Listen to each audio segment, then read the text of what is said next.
প্রিয় দর্শক, আসসালামু আলাইকুম। প্লিজ ভিডিওটা কেউ আজকে স্কিপ করবেন না। আপনার একটি মানবিক পরামর্শে হয়তো বদলে যেতে পারে আমার জীবন। তাই আপনাদের কাছে অনুরোধ, আমার কথাগুলা ধৈর্য সহকারে শুনুন এবং আমাকে একটি মানবিক পরামর্শ দিবেন যেন আমার জীবনটা আমি পরিবর্তন করতে পারি। সেটা হচ্ছে 5ই আগস্ট পট পরিবর্তন হওয়ার পর থেকে আমরা দেখলাম বাংলাদেশে ব্যাঙের ছাতার মতো রাজনৈতিক দল গজিয়ে উঠতেছে। আমি চিন্তা করলাম এই সোশ্যাল মিডিয়াতে অনেক দিন যাবৎ কাজ করতেছি কিন্তু কোনো কিছু করতে পারি নাই। তো আমিও চাইতেছি একটা আসলে দল তৈরি করার জন্য। সেটা কোনো রাজনৈতিক দল না, সেটা হবে বাড়াই কাঠা দল। মানে যেহেতু বাংলাদেশে আপনার অনেক রাজনৈতিক দল তৈরি হইতেছে, আসলে একটা সময় যায় দেখা যাবে তাদের আসলে কর্মীর অভাব পড়বে, তাদের কোনো কর্মী থাকবে না। কারণ প্রত্যেকেই আপনার 4জন 5জন করে এক একজনে আপনার একটা রাজনৈতিক দল তৈরি করতেছে। একটা সময় দেখা যাবে তাদের কর্মীর অভাব পড়বে। তো আমি চিন্তা করলাম যে আমি একটা দল করতে পারি যেটা আপনার মানে আমরা কর্মী সাপ্লাই দেব। সেই কর্মী কারা হবে? সেই কর্মী হবে আপনার বাবার লক্ষ লক্ষ টাকা খরচা করে যারা আপনার গ্রাজুয়েট কমপ্লিট করার পরও বেকার হয়ে রাস্তায় ঘুরতেছে। তো তাদের তো আসলে মানে এই যে বাবার লক্ষ লক্ষ টাকা খরচা করছে, নষ্ট করছে, তাদের তো আসলে কর্মের প্রয়োজন। যেহেতু আমরা কর্মসংস্থানের ব্যবস্থা করতে পারতেছি না, আমরা মানে রাজনীতি নিয়ে ব্যস্ত, ঠিক আছে, আমরা সবাই দেখতেছি যে আসলে রাজনৈতিক দল গঠন করতে পারলেই বাজিমাত। আমরা কিছুদিন পরে দেখা যাইতেছে আপনার পাজারো গাড়ি দিয়ে আপনারা ঘুরতে পারতেছি, আপনার বুলেট প্রুফ গাড়ি দিয়ে ঘুরতে পারতেছি। তো আসলে এই জন্য আপনার রাজনৈতিক দলগুলো তৈরি হইতেছে, কিন্তু এই দেশের বেকারত্ব আপনার নিরসন করার জন্য বা বেকারদের জন্য কোনো কিছু করার জন্য আসলে কেউ চিন্তা করে না।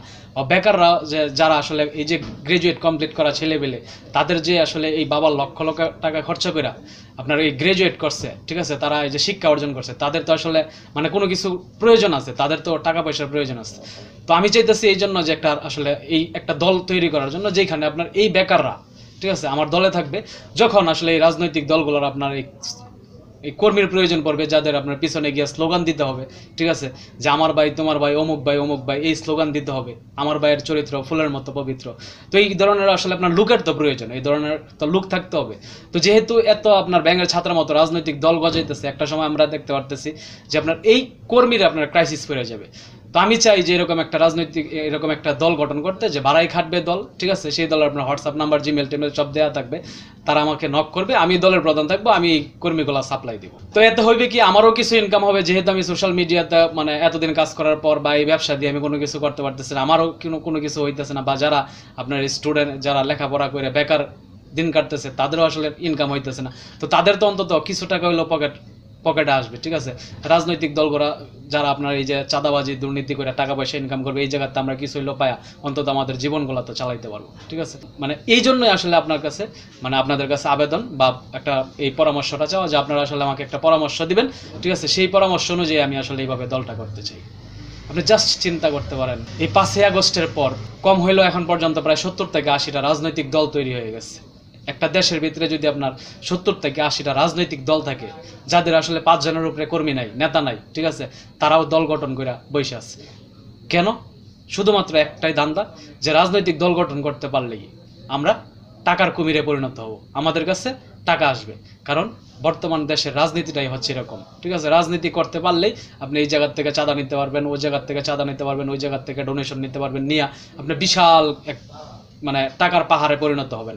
আর এই দেশের বেকার যারা, তারা আজীবন এই বেকারই থেকে যাবে, ঠিক আছে।